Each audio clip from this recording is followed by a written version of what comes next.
বন্ধুরা, অযোধ্যা এমন একটি নগরী যাকে যুদ্ধে জেতা সম্ভব নয়। বেদে এই শহরকে দেবতাদের শহর বলা হয়েছে। ভক্তি, আস্থা এবং পবিত্রতার প্রতীক বলা হয় এই অযোধ্যা নগরীকে। এই অযোধ্যা নগরীকে হিন্দুদের 7টি প্রমুখ নগরীর মধ্যে একটি মানা হয়। কিন্তু সময়ের সাথে সাথে এই অযোধ্যা নগরী ধ্বংসের দিকে এগিয়ে যায়। একের পর এক হামলা এসে পড়ে এই নগরীর উপরে। কিন্তু দীর্ঘ অপেক্ষার পর হয়তো অযোধ্যা নগরীর উপর থেকে সেই কালো ছায়া দূর হতে চলেছে। কিন্তু আপনি কি জানেন, অযোধ্যার এমন দুর্দশার পেছনে কারণ রয়েছে নাকি মাতা সীতার এক ভয়ানক অভিশাপ। কি সেই অভিশাপ যা রাম রাজত্বকে ধ্বংস করে দিয়েছিল? এখনো কি সেই অভিশাপ বজায় থাকবে? যদি বজায় থাকে তাহলে কি হবে আগামী দিনে এই রাম মন্দিরের ভবিষ্যৎ? বন্ধুরা, আজকে এই ভিডিওতে জানবো কবে এবং কেন মাতা সীতা অভিশাপ দিয়েছিলেন। বন্ধুরা, মনে করা হচ্ছে হয়তো মাতা সীতা তার অভিশাপ ফিরিয়ে নিলেন। সহস্র বছর ধরে অন্ধকারে থাকার পর অযোধ্যার মানুষ আশার কিরণ দেখতে পেল। অবশেষে মনে হলো অযোধ্যা মাতা সীতার অভিশাপ থেকে মুক্ত হলো। কিন্তু কি এই অভিশাপ? আর শ্রীরামের জন্মভূমিকে মাতা সীতা অভিশাপই বা কেন দিলেন?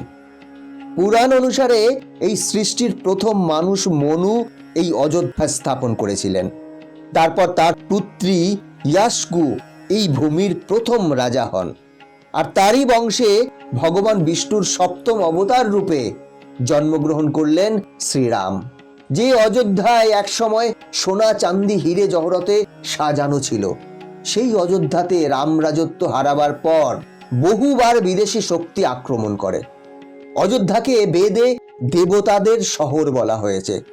ভক্তি, আস্থা, পবিত্রতার প্রতীক এই অযোধ্যা নগরী, যা হিন্দুদের 7টি প্রমুখ স্থানের মধ্যে একটি মানা হয়। তবে এমন একটা সময় এসেছিল যখন অযোধ্যা পরিত্যক্ত ধ্বংসস্তূপে পরিণত হয়েছিল ইতিহাসের পাতায়। পুরাণ অনুসারে অযোধ্যার এই অবস্থা একটি অভিশাপের কারণেই হয়েছিল।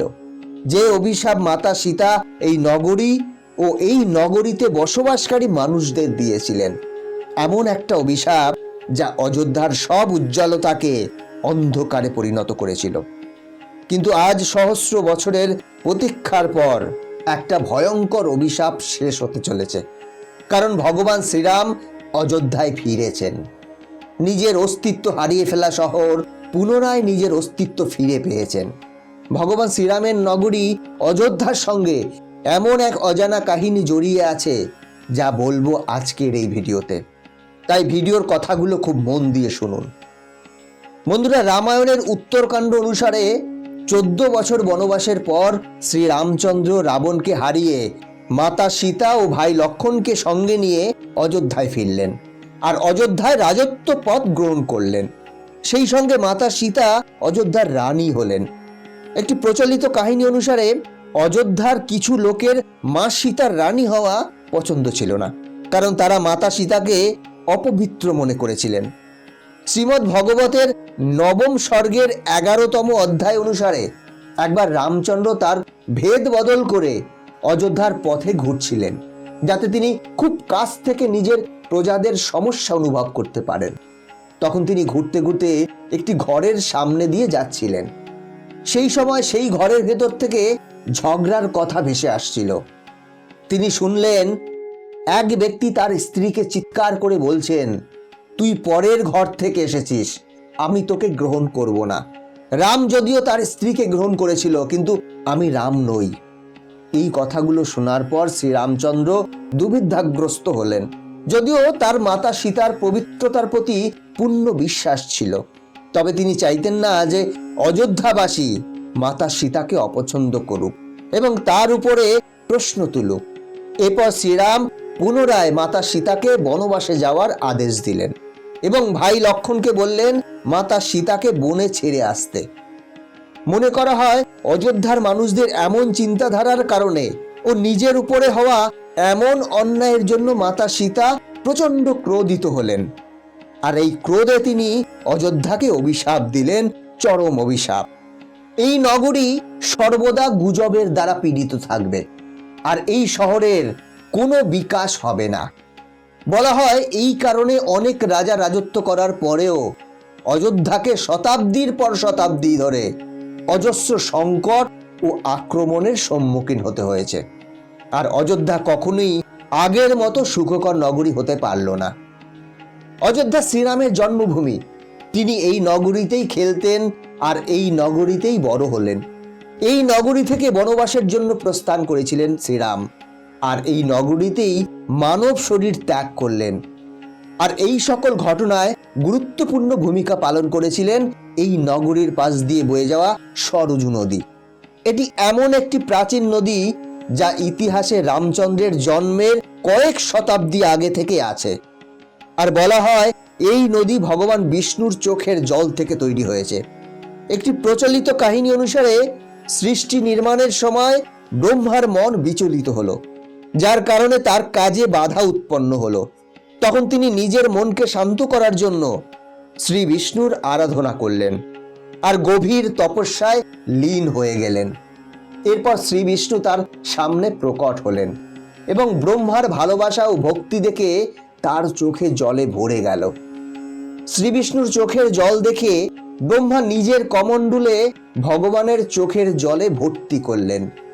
তারপরে তিনি কৈলাসে মানব সরোবরে নির্মাণ করে সেখানে ভগবানের পবিত্র চোখের জলকে সঞ্চিত করলেন। কিছু সময় পর সেখান থেকে সরযূ নদীর সৃষ্টি হয়, যা বইতে বইতে এই স্থানে এসে পৌঁছলো, যেখানে অযোধ্যা নগরী স্থাপন হয়েছে। আর এই সরযূ নদী পার করে ভগবান শ্রীরাম বনবাসে গিয়েছিলেন, আর এই নদীর ধারে গুরু বিশ্বামিত্রের কাছে জ্ঞান লাভ করেছিলেন। অবশেষে এই নদীর তীরে অবস্থিত গুপ্তার ঘাটে শ্রীরামচন্দ্র তার মানব শরীর ত্যাগ করে বৈকুণ্ঠে ফিরলেন। রামায়ণের উত্তরকাণ্ড অনুসারে অযোধ্যায় বহু বছর রাজত্ব করার পর শ্রীরামচন্দ্র সিদ্ধান্ত নিলেন তার অবতারের অন্তিম সময় এসেছে, তাই তাকে মৃত্যু স্বীকার করে নিজের ধাম বৈকুণ্ঠে ফিরে যেতে হবে।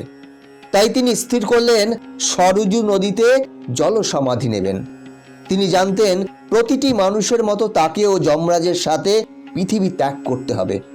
কিন্তু হনুমান অযোধ্যায় উপস্থিত থাকায় যমরাজ শ্রীরামকে নিতে সাহস পাচ্ছিলেন না। তাই শ্রীরামচন্দ্র হনুমানকে একটা কাজের ভার দিলেন, যাতে তিনি জলসমাধি নিতে পারেন। হনুমানকে কাজের ভার দিয়ে দূরে পাঠিয়ে শ্রীরামচন্দ্র নিজের মহল ত্যাগ করেন। এরপর সরযূ নদীর কিনারায় গুপ্তার ঘাটে এসে উপস্থিত হলেন, যেখানে স্বর্গের অপ্সরা ও দেবতারা হাতে ফুল নিয়ে তার প্রতীক্ষা করছিলেন। তারপর তিনি গুপ্তার ঘাট পার করে সরযূ নদীর জলে নেমে গেলেন এবং জল সমাধি নিলেন। আর তখন থেকেই গুপ্তার ঘাটকে বিশেষ গুরুত্ব দেওয়া হয়। মান্যতা অনুসারে যার অস্থি এই ঘাটে বিসর্জন দেওয়া হয় তার জন্য মোক্ষ লাভের সকল পথ খুলে যায়। তাই আজও দূর দূরান্ত থেকে লোকেরা আসে তাদের প্রিয়জনদের অস্থি বিসর্জন দিতে এই ঘাটে। বলা হয় শ্রীরাম যখন জলসমাধি নিতে যাচ্ছিলেন তখন হনুমান ফিরে আসে এবং প্রভুকে আটকাতে চান। তখন শ্রীরামচন্দ্র হনুমানকে বোঝান তার এই অবতারের সকল কার্য সমাপ্ত হয়েছে, তাই তাকে এবার ফিরে যেতে হবে বৈকুণ্ঠে। আর সমাধি নেবার আগে তিনি শেষবারের মতো হনুমানের কাছ থেকে একটি প্রতিশ্রুতি নিয়ে নেন, আর সেটা হলো অযোধ্যাকে রক্ষা করার প্রতিশ্রুতি। মনে হয় তখন থেকে আজও অযোধ্যায় হনুমানের উপস্থিতি লক্ষ্য করা যায়। বন্ধুরা, আজ এ পর্যন্তই। ভিডিওটা কেমন লাগলো কমেন্ট করে জানাবেন। এই চ্যানেলে নতুন হলে চ্যানেলটি সাবস্ক্রাইব করে বেল আইকনটি প্রেস করে রাখবেন পরবর্তী ভিডিও দেখার জন্য। ভালো থাকবেন, সাথে থাকবেন।